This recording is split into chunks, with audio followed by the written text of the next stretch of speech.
Shalom, shalom. Salutations de paix, de joie et de bonheur à toutes et à tous, dans le précieux nom de la parole et de son esprit. Ici, c'est le frère Nathanaël, l'instrument du Créateur. Aujourd'hui, j'ai reçu le privilège de la grâce disponible de partager avec vous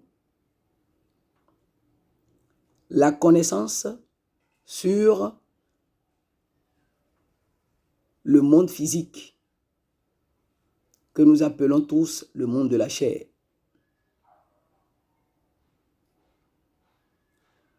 Le monde de la chair, comme nous l'avons dit dans les éditions précédentes, que le monde de la chair est composé des 4 éléments, la terre, le vent, l'eau et le feu. Ce monde est caractérisé de la matière. Vous voyez? Et ce monde en elle-même est composé en 2 branches.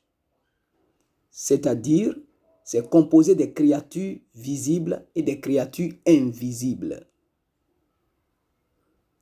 Ces créatures visibles comme la terre, sec, la terre sèche que nous voyons,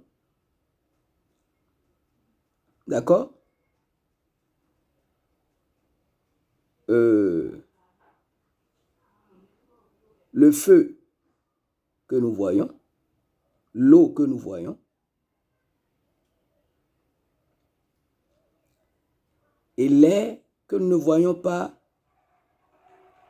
fait partie intégrante des créatures invisibles.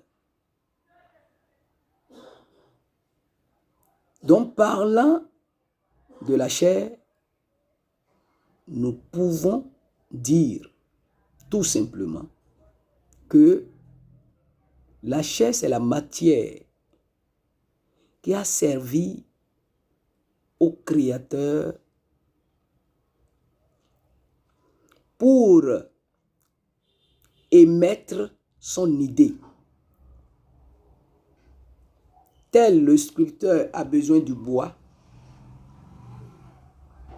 pour faire ressortir son idée d'art, c'est-à-dire l'art qu'il a en lui, il a besoin de quelque chose pour l'établir en dehors de lui. Donc tout simplement, l'inspiration vient de lui. Mais pour matérialiser, il a besoin de la matière. Dans le corps, avec l'ensemble, avec son ensemble, l'ensemble de tout ce que nous venons de citer, c'est-à-dire les créatures visibles et invisibles, constitue la matière sur laquelle Dieu a travaillé, ce que Dieu a utilisé pour extérioriser ce qui est en lui. Donc, la terre témoigne de ce qui vient de Dieu. L'eau témoigne de ce qui vient de Dieu. Le feu témoigne de ce qui vient de Dieu. Et le vent aussi témoigne de ce qui vient de Dieu. Et si Dieu nous a créés en son image et à sa ressemblance, ça veut dire toutes ces créatures ne font que refléter ce qui vient de toi et moi. Et toutes ces 4 créatures ont leurs origines à l'intérieur de l'homme. Car tout l'univers est régi dans l'homme, en infirme partie. Et c'est compte tenu de cette infirmité, c'est-à-dire, c'est si petit que l'homme n'arrive pas à déchiffrer. À les déchiffrer, c'est pourquoi l'homme a besoin de la lumière. Sinon, tout ce qui existe a son origine dans l'homme.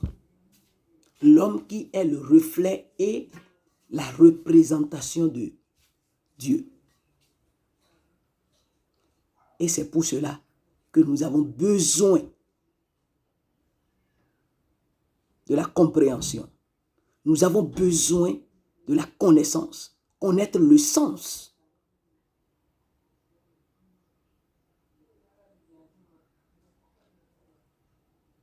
de tout ce qui nous entoure, connaître le sens de ce qui vient de nous et qui nous est destiné maintenant comme objet de manipulation pour refléter ce que nous avons à l'intérieur de nous.